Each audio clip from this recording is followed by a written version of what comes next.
My Lords, nearly 3.5 years after the ratification of the Trade and Cooperation Agreement with the EU, we're at a critical juncture. It's a moment for reflection and, more importantly, for constructive engagement between the United Kingdom and the European Union, still our nearest ally and largest trading partner.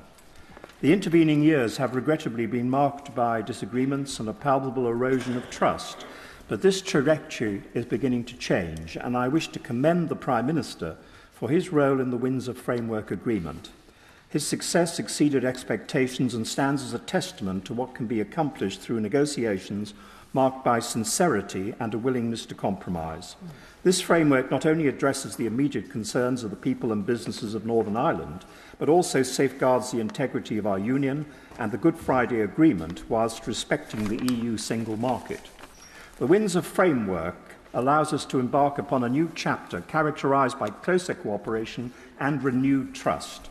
We have already associated with Horizon Europe, the EU's flagship research programme, and Copernicus, but there is, of course, more to do. I greatly welcome the refresh of the government's integrated review this last year.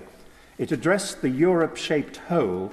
The previous version reaffirmed the Euro-Atlantic region as the core priority and significantly talked openly about the benefits of working with the institutions of Europe. However, the TCA is not without its shortcomings. Negotiated under time constraints, it necessitated the disentanglement of complex political, economic and legal ties. At its core, it is a free trade agreement, yet it largely omits provisions for services and foreign policy cooperation, areas where there is considerable scope for enhancement, where we here have much to offer. The forthcoming review is scheduled for 2025. This period coincides with the renewal or review of key provisions, including those related to data adequacy, fisheries and energy. This is an opportune moment to re-evaluate and enhance our partnership. We must approach this review with ambition, aiming to strengthen cooperation for the mutual benefit of UK and EU businesses and consumers alike. But this cooperation requires realistic and politically viable proposals. Although there are merits in rejoining a customs union or single market, there is currently little willingness on either side for the UK to do so. Europe and the Western world are contending with instability and geopolitical challenges, with Russia's aggression towards Ukraine serving as a reminder of the critical importance of European unity and cooperation.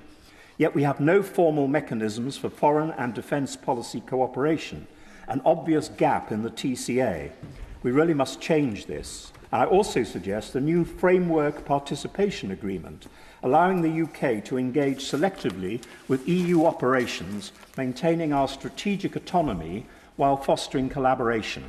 Additionally, a strategic partnership agreement like that between the EU and Canada would formalise areas of consensus and provide a structured basis for cooperation.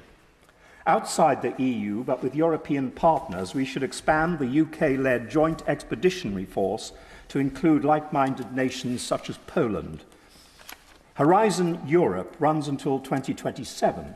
The successor programme, FP10, is already being discussed in Brussels and capitals in Europe. We have no role in the decision-making process, but that should not stop us from working with like-minded EU member states to try and influence that programme. Regrettably, the Partnership Council has convened only twice since its establishment. Given the dynamic and important nature of our relationship with the EU, more frequent meetings are essential to address emerging issues and find new opportunities for working together. In terms of trade, our businesses continue to grapple with a plethora of non-tariff barriers, further exacerbated as they now have to deal with 27 jurisdictions. And in the services sector, particularly for professionals undertaking short-term work in the EU, the current patchwork of regulations presents significant obstacles, and I believe both sides should revisit the TCA to see if we can offer more flexibility, as the current list of activities not requiring a work permit or visa is narrowly drawn. My Lords, the forthcoming TCA review should not merely be an administrative exercise, but a pivotal opportunity to enhance the UK-EU relationship in a manner that reflects our shared interests and the changing geopolitical landscape.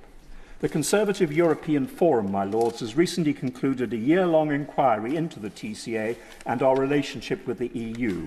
Our report, due next week, will set out recommendations aimed at enhancing the economic prosperity and collective security of both the UK and the EU.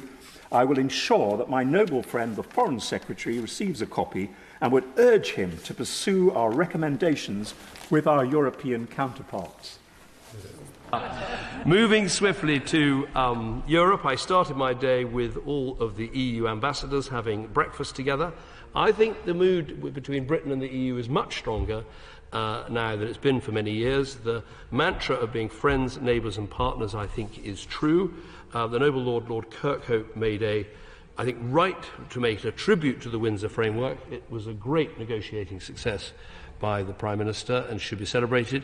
He made a number of suggestions for how, and others did, noble Lord Anderson did, about how we might improve the trade and cooperation agreement and how we should look at our cooperation with the EU. I think we should pursue this with some thought and some care. I think some of the options of very structured dialogues don't always get you what you want, whereas I think a little bit of ad hocery from our new position might be better, but I have an open mind.